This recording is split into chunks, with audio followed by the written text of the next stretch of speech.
This hour on Daybreak, we hear from SPS about its learning options that they've given parents for the coming semester. And the U.S. is experiencing a can shortage. Why is causing concern for businesses in the Ozarks? We'll also tell you how you can keep your child on a healthy diet and prevent extra weight gain as people continue to stay at home more often. It's all this hour for you here on Daybreak. Good morning. Thanks for joining us. Today is Thursday, July 30th. I'm Jennifer Abreu. And I'm Joe Morano. That story about Springfield Public Schools. We're going to hear from Superintendent Dr. John Jungmann. But a reminder, tomorrow's Friday. That's good, but parents do need to give their decisions then. Yes, that is the deadline for what you want for the fall for your students. And also, if your student will be taking the bus, that is also the deadline to sign up for that. This year, that's different. You have to sign up beforehand. Yeah, they need to get their info in their system before we get set for school. It's supposed to start up in August, which is on Saturday, Elisa Raffa.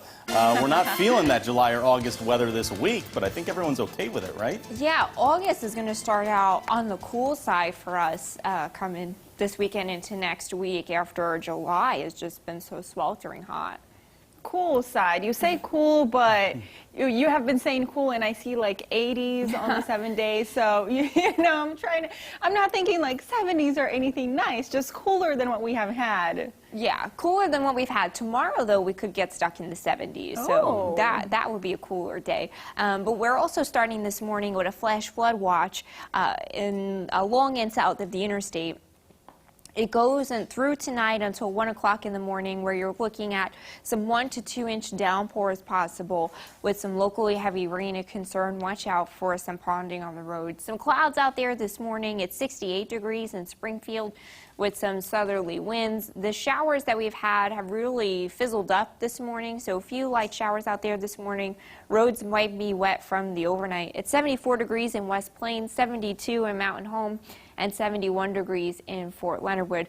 Some wet roads out there today with those scattered showers and storms and the downpours. At the pool today, you're looking at some clouds and temperatures in the middle 80s, 86 degrees out there today. So tracking a flash flood watch with that storm threat. Will be cooler out there tomorrow, and a look at the weekend coming up in 10 minutes.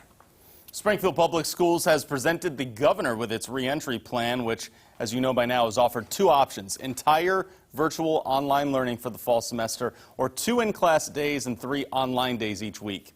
The superintendent tells us that for preparation, SPS is hiring more people than ever before. Dr. John Jungmann says that the district is more than prepared for the students that do decide on the blended option, citing that there's plenty of masks, hand sanitizer, and disinfectant available. He also believes that 5 days a week inside of a classroom just is not an option right now.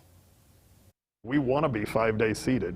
No one argues about that. Every superintendent in this region, the governor, myself, our Board of Education, we just don't believe that we can effectively start that way. We want to take a slow, measured approach, and we believe that we can get back to 5 days a week, but we need to get it right in the safety measures for our staff and our kids' sake and our family's sake first.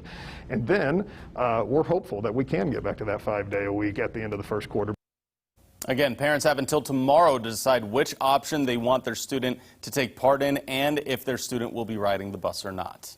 A lawmaker in Jefferson City says despite the governor's special session, more focus should go into making sure schools have the tools they need to reopen safely. St. Louis Democratic Senator Jill Shoup introduced the Smart and Safe Schools Act. The bill would bring volunteers from the healthcare and air filtration industry, architects and school leaders together for a roundtable discussion. Meanwhile, the governor says continues to put his faith into local administrations and school districts. I'm confident in the administrators across this state.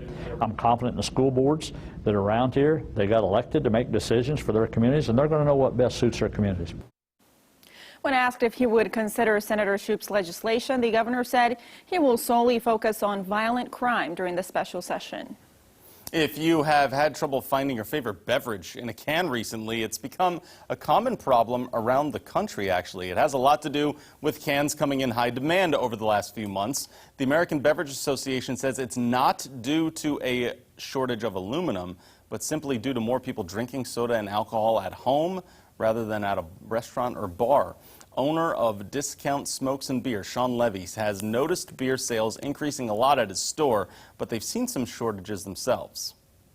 And we were noticing on our beers from, it's not one distributor versus another, but both distributors are running short, where like last week we were short over 150 cases of what our order was, which is quite a bit. So like instead of our normal delivery day, sometimes I got to go pick it up myself. Like it just depends on when the delivery comes in, but they aren't able to keep the supply what they would normally have. He's been told that many distributors around the country are focusing first on getting their bigger selling stores stocked up, which can leave the smaller stores waiting a bit longer. New for you this morning now, more time at home could lead to unhealthy weight gain, as a new study reveals children have gained an average of 8 to 10 pounds since the height of this pandemic. Nyjah McDonald spoke with a pediatrician in town about this and is live in studio this morning to share what she learned. Nyjah.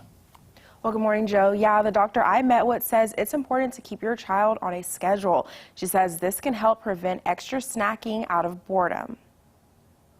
One likely consequence for many children stuck at home is an increase in unhealthy weight gain. When you're at home more, there's more access to snacks and food, whereas when you're in school, you only get that at breakfast and at lunchtime, and then obviously after school and things when you go home. Dr. Laura Waters says what seems like an endless summer has made it easier for kids to snack throughout the day. They're obviously coming in during the summertime for their well child checks. They're coming in with a little bit of weight gain that we've noticed. Waters says it's important to have healthy food options readily available for your child. A lot of times if they're going to actually have to prepare something or do something, they're not likely to choose that. They're going to just grab something that's quick and easy. She says this includes things like bananas, apples, and mandarin oranges. Waters also says to check in with your child throughout the day. Some of those older kids that are going to be staying home by themselves, kind of checking in and just saying, hey, are you taking your breaks and are you getting outside and that sort of thing.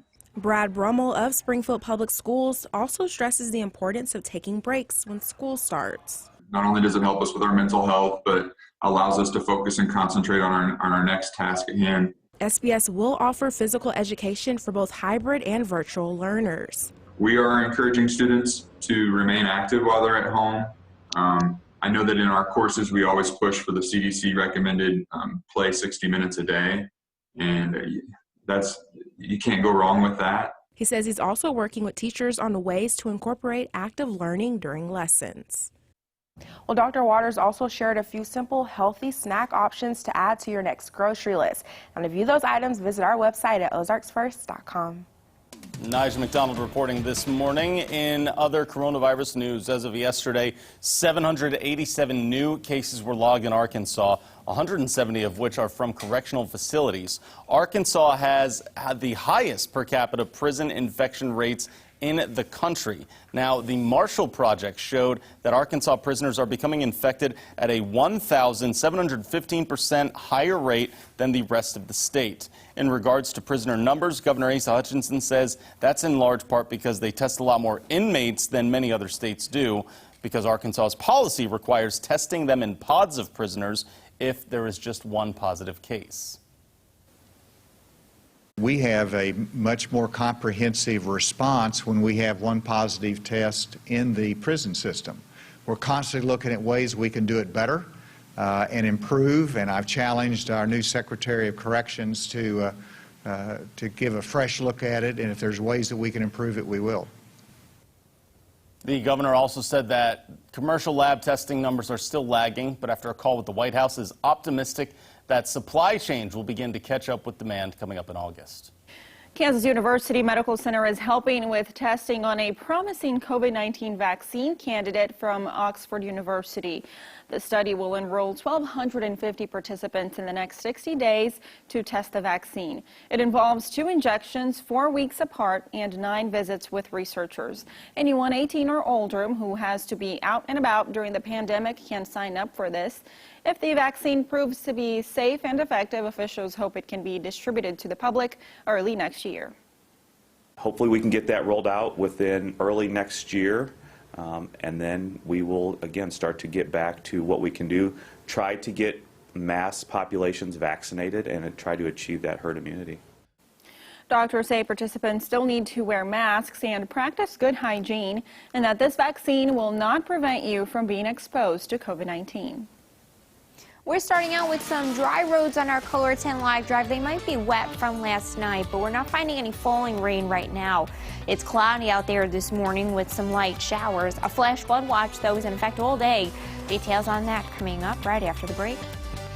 From Color 10 Ozarks First, Jennifer Abreu, Joe Morano, and weather with meteorologist Alisa Rafa.